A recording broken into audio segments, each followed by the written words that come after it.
Itu Pak Hendro ya? Kayaknya.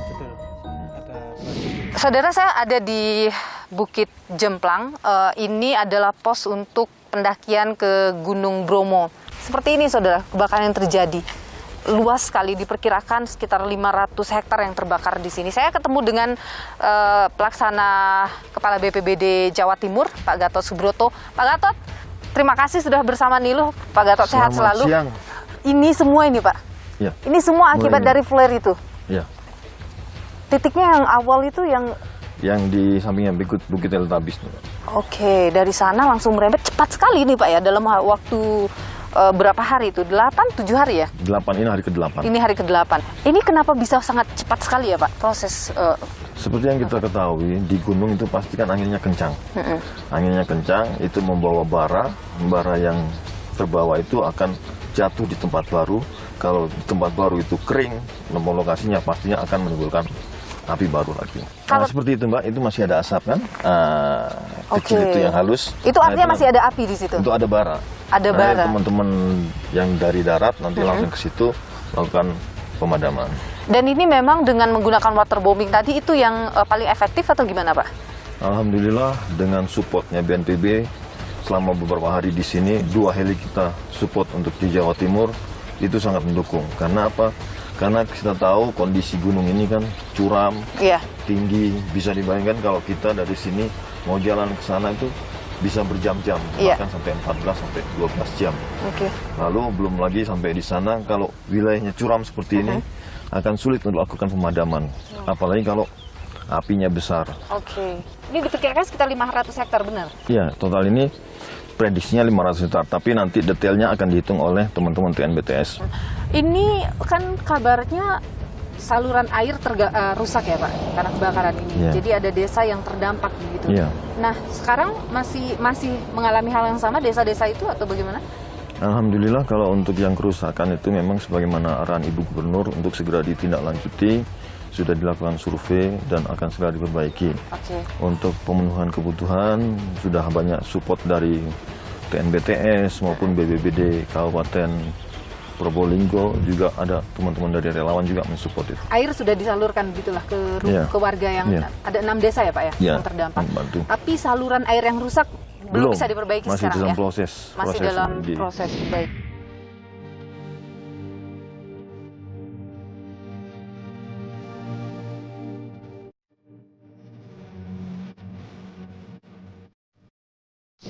Ini sampai di pinggir jalan ini juga masih terlihat sisa pembakaran ya Pak ya? Iya. Ini sisa pembakaran ini persis pinggir jalan. Jadi kemarin ini berarti api nampak juga di sini Pak, dari sini sangat jelas. Jadi lidah apinya nampak sampai ke atas, makanya ini dampak panasnya membuat tumbuhan-tumbuhan di sini kan kering semuanya. Wilayah Jawa Timur ini juga menjadi wilayah dengan banyak kasus kebakaran hutan ya Pak ya? Kalau kebakaran hutannya sih nggak banyak sih, yang banyak itu ladang, terus itu. Kalau kebakaran hutan yang fokus kita di Bromo ini, BTS sama di Arjuno. Kebakaran hutan rata-rata itu memang selalu terjadi pada musim kemarau. Memang musim kemarau itu kan semua ilalang kan ada yang kering, lalu gambut-gambut kering. Itulah yang sangat riskan. Dan itu semuanya rata-rata memang disebabkan kelalaian manusia Pak, atau? Rata-rata semua kebakaran disebabkan oleh kelalaian manusia. Katakanlah orang membuka ladang dengan cara pembakaran lalu membakar sampah tidak diawasi sehingga baranya terbawa angin, lalu perburuan liar, lalu juga mungkin kita tidak sengaja membuang puntung rokok ataupun membuat api unggun di alam. Baik, Pak Gatot Subroto, Kepala Pelaksana BPBD Jawa Timur. Terima kasih Pak sudah berbagi informasi di Niluh. Sehat selalu ya Pak Gatot. Siap, makasih Mbak ya.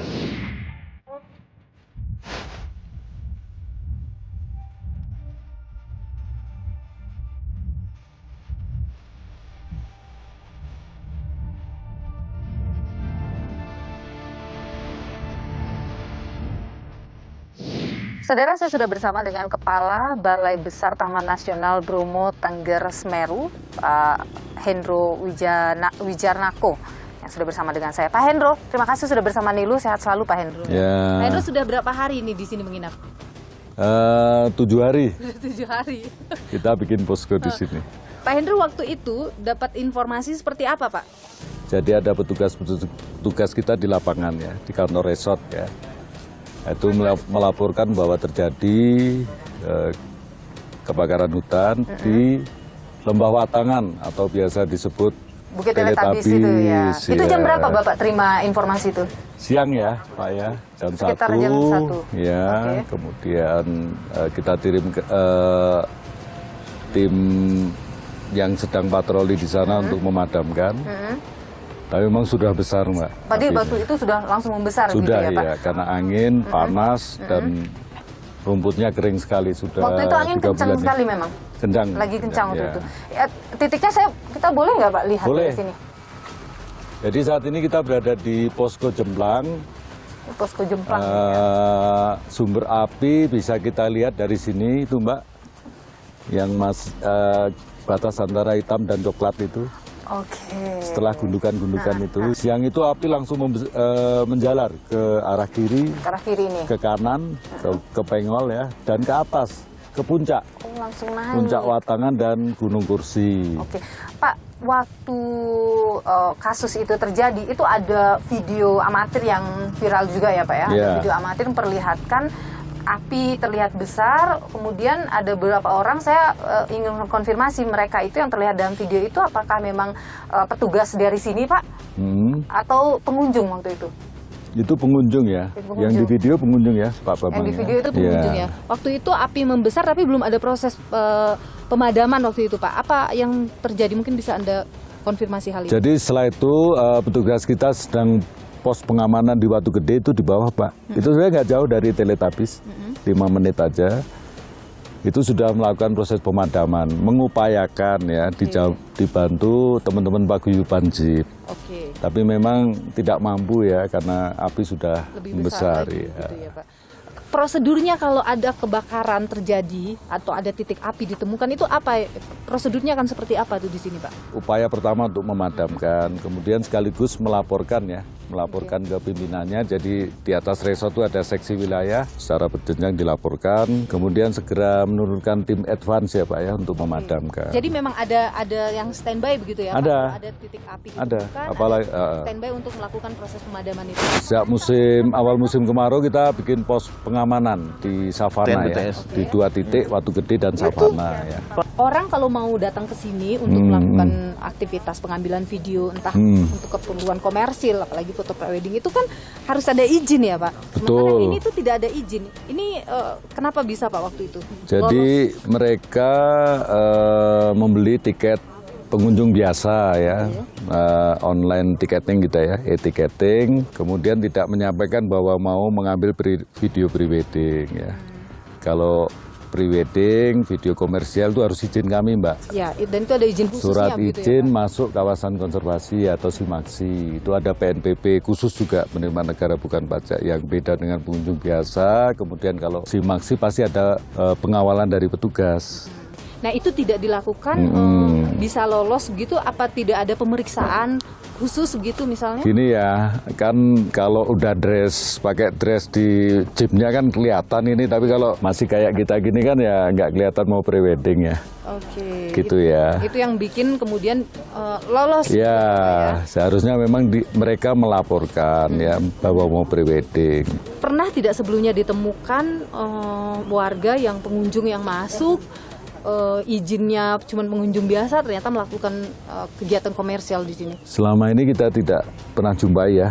Jadi selama ini mereka jujur, kemudian menyampaikan izin, membayar PNBP ya ke negara, ya udah. Jadi ini kita baru kawal pertama, ini ya. baru kasus yang pertama. Ya ya, Pak, kita kawal aman ya gitu ya. Ini kasus yang pertama. Kasus yang pertama. Dan biasanya kalau sampai ada pelanggaran seperti itu, misalnya nih Pak, dalam pantauan petugas ternyata ada yang melakukan foto prewedding atau pengambilan video klip, padahal izinnya cuma pengunjung, itu ada sanksi Pak? Kalau kita tahu ya pasti kita larang ya, langsung kita larang. Tapi ada sanksi yang diberikan? Sanksi administratif maksudnya, sanksi administratif enggak, pasti kita larang aja. Oke, dan jadi mereka hanya- akan mengurus ya. Oke, jadi kita minta untuk mengurus. baru boleh melanjutkan Iya, kegiatan iya. gitu ya Pak. Tapi kalau sanksi apa nggak ada ya? Belum. Ini kan ramai juga Pak diperbincangkan di media sosial sebelum proses foto prewedding itu dilakukan tuh sudah ada titik api juga. Ada titik api yang terpantau melalui satelit. Sudah ada kebakaran memang sebelumnya ya Pak? Jadi sebelumnya ada kebakaran ya, itu kita lihat di tebing. Artinya ada kebakaran Ada kebakaran sebelumnya juga ya? sebelumnya. Nah itu apa penyebabnya Pak? Nah, itu yang masih kita identifikasi ya penyebabnya di tebing ini kan. Tapi itu terpisah ya Pak? Jadi Ya dua- terpisah. terpisah Dua oleh kejadian ya. dua kejadian yang Ya. berbeda dan itu satunya sebelah kiri, Ya, ternyata dari ada selang waktu selang ya. waktu Ya. juga. Jadi memang ada kebakaran juga Sebelumnya ya. tapi tidak diketahui apa penyebabnya. Belum diketahui penyebabnya Belum diketahui ya. penyebabnya. Itu luas juga Pak yang kebakar. Nggak seluas yang flare ini ya. Oke. Ya. Ini kan satu orang sudah ditetapkan sebagai Ya. tersangka ya Pak dalam Hmm. kasus ini. Sudah cukup adil Pak menetapkan satu tersangka untuk kebakaran yang begitu luas di sini. Saya kira kita ini kan ke pihak kepolisian ya. Kita dukung support data, informasi, kita bantulah ya, Oke. proses penyidikannya ya. Oke. Ini kan musim kemarau. Musim kemarau sangat potensi terjadi kebakaran itu besar sekali ya Pak. Iya. Nah, apa ada pengetatan pengunjung yang masuk atau lain sebagainya yang dilakukan biasanya di sini? Kalau kita mengintensifkan patroli ya, kemudian pos pengamanan tadi Mbak, Jadi diperketat. ya pengamanannya. Jadi Bapak ada yang mau disampaikan untuk masyarakat Pak? Ya kami mengimbau seluruhnya masyarakat, pengunjung, mari kita jaga Taman Nasional Bromo Tengger Semeru, TNBTS, karena merupakan sumber air bagi masyarakat ya. Kemudian juga rumah bagi kekayaan keanekaragaman hayati kita ya. Di TNBTS ini ada 3 satwa kunci ya, macan tutul Mbak. Ada macan tutul. Kita punya 25 individu ya. Wow. Kemudian ini kucing besar terakhir di Jawa, macan tutul ya. Oke. Kemudian kita punya elang Jawa yang kita punya 36 individu ya. Oke. Kemudian lutung Jawa ya, lutung Jawa kita punya 12 kelompok ya. Oke. Itu kemudian juga flora fauna yang lain ya. Misalnya di savana ini ada suket melelo endemik Pegunungan Jawa ya, anggrek tosari ya. Habis semua. Mudah-mudahan masih ada ya, anu lagi, bisa ini lagi ya. Ini kan ada pura juga di sana ya Pak. Itu ditutup juga jadinya. Kalau untuk ritual kita masih buka. Masih tetap ya. buka ya. Tapi hanya untuk Karena di situ juga masih aman. Ya. baik. Gitu ya, Mbak Baik, Nilu. Pak Hendro, nanti aku mau ikut Pak Ah.